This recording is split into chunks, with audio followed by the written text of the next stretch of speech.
Welcome to High Infidelity, the best cheating videos on YouTube. If you enjoy this content, remember to subscribe and turn on notifications. Now let's get into the video. My wife, 29 female, is planning an affair on me, 31 male. She doesn't know I know. My wife and I sent some photographs and videos to a man she used to with before we married. He still had feelings for her, and it was something we did as a couple to spice up our life. He responded with really sweet letters and became quite turned on by her /us, which essentially turned her on and made her feel fantastic. We both benefited from this since it was something we did together. She was a lot more playful and confident, and we had incredible. As silly as it sounds, I think it aroused me on to know that I had something he desired. After that event, she was quite receptive to the fact that he might contact her at random, but she would never answer. She even showed me the phone to demonstrate that she respects our relationship and is not doing anything behind my back. Fast forward 3 years, and we're married. In October, I addressed my wife about our deteriorating relationship. My wife is the kind of person with whom we can discuss these topics and be absolutely open and honest with one another. She got it, and we agreed to work on it. She said it could be amusing to text that same man around Halloween, Eric. I was willing since it had worked so well for us the last time. We gave him a video and photographs, and my wife was really turned on, and we had incredible. Everyone enjoys receiving attention and feeling beautiful, so I understand her response. I sometimes wish I was more noticed by the other. This time though, the messaging went beyond that one day. She was extremely upfront and honest with me about the fact that they would check in on each other and communicate a bit during the day. After about a week, I confronted her about him and all the messaging. She said that they had been messaging more and that she was enjoying his dialogue and attentiveness. I informed her that I would rather she keep the focus more, sending images back and forth, rather than talking about real-life issues. That I'd feel more at ease if this was only an issue and she wasn't having an emotional affair. She agreed and stressed that this person resides out of the country and that she has no intention of leaving me for him or ruining our marriage. It's simply refreshing to speak to someone new, and he makes her feel wonderful. After this time, I observed she was acting strangely with her phone, going into other rooms to text, bringing her phone with her in the shower, and never allowing it out of her sight. The next day, she gave me 2 extremely sensual photographs and a video, which was completely out of character for her. I believed she probably created them for him and simply sent them to me as well. When I approached her about it, she claimed she just prepared them for me, that she was only trying to be polite. I called her bluff, and she gave me her phone.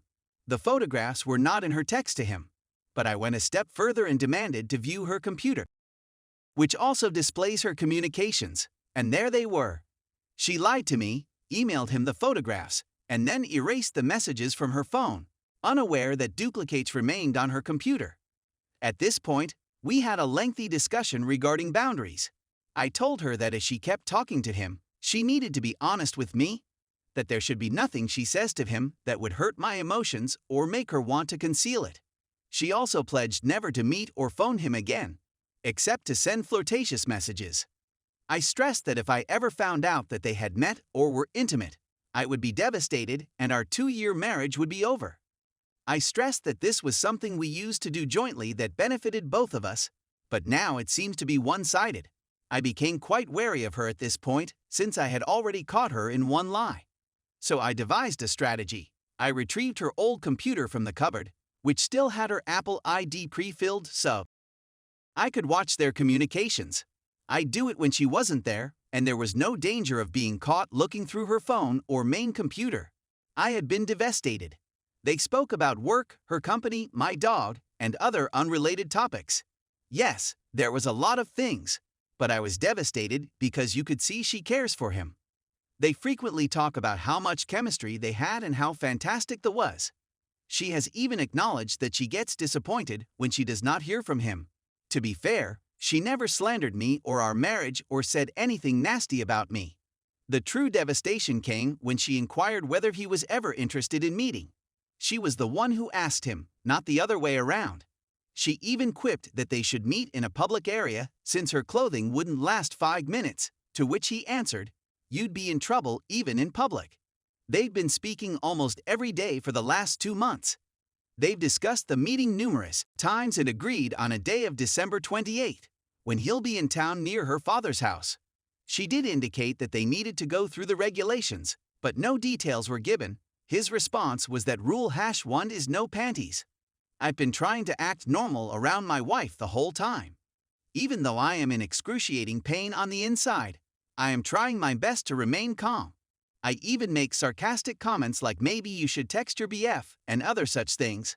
We even discussed how I am concerned that she thinks about him more than I do, and that when we are intimate, she is thinking about him. She said I was behaving erratically, which is not the case. That I turn her on, and that they don't text as frequently as they used to, which is a lie because I read them all and know that they text almost every day. I'm at a loss for what to do now that their rendezvous is nearing. She has already informed me that she intends to take time off after Christmas.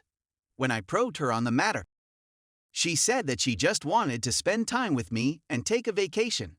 I'm expecting she'll lie on the 27th or 28th and claim her father is unwell and she wants to go check on him, or something along those lines.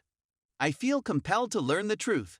Is she planning to meet with him, despite the fact that it would breach the barrier we established?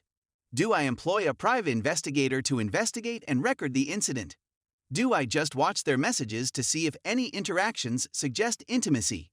Whether I confront her now, I'm afraid the truth will haunt me for the rest of my life. I need to know if she's a cheater. We don't have any children, but we both operate separate and unconnected companies. I earn far more than she does. Plus, I have another home in my name from before we met. I'm not sure whether I want to walk away or try to make it work. I don't believe I can forgive her for having a deliberate affair and breaking the rules we agreed on. Should I still feel violated if they aren't an inmate and keep things innocent? Update.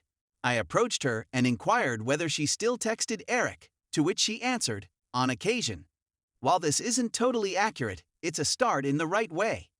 I went on to state that I was quite uneasy about the scenario and that I thought she was chatting to him too much behind my back. That I didn't even realize she was still messaging him, and that she was certainly doing a better job of being quiet about it. She became defensive, claiming that their discussions were harmless, that he lives far away, and that there is no way they could ever meet. Again, this is a total lie. If the chats are completely harmless, and you cherish and respect our marriage, then you should have no trouble discontinuing any connections with him, I told her. You could see she was unhappy about the entire thing, and she even brought it up later that day. She questioned why she had to stop talking to him when everything was okay. And then she labeled me domineering. She then showed me the text she and Eric exchanged. I realized right away that she had filtered many of the messages back and forth, both removing the most risque content and limiting the frequency. When I questioned her directly whether she had changed or erased any of the texts, she looked at me with a sorrowful expression, stopped, and responded yes. She then began to weep and revealed everything. She admits to having affections for him and that she enjoys talking to him. She also stated that he had invited her to meet with him and that it was something she sorta wanted to do. This is somewhat untrue since she was the one who asked if wanted to meet. She said that she wanted to see him in order to see if there was any residual chemistry and to obtain closure. She said that she was more interested in seeing what it would be like to see him, not that she would travel there deliberately to have with him. I felt much better about the situation when she came clean and spoke up about almost everything. She agreed to cease talking to him and not to see him again. I looked her in the eyes and informed her that if she didn't break connections with him or saw him, I would file for divorce. She is still unaware that I am listening in on their discussions and know everything from beginning to end.